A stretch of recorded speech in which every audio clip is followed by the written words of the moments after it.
This mango dessert is so delicious, you must try it. For this, you have to take hung curd. You can also take cream cheese if you have, or Greek yogurt. Now we'll take some mangoes and we'll make a puree out of it. Mango has a lot of antioxidant properties.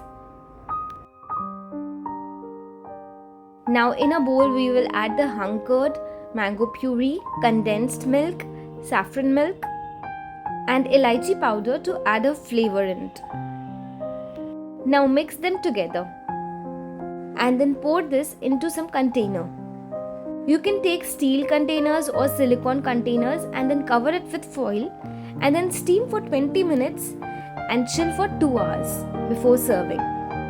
And here you go, your mango dessert is ready. You can decorate it with flowers and fresh mangoes. This dessert melts in your mouth. Do give this dessert a try and let me know in comments if you liked it. Thank you for watching.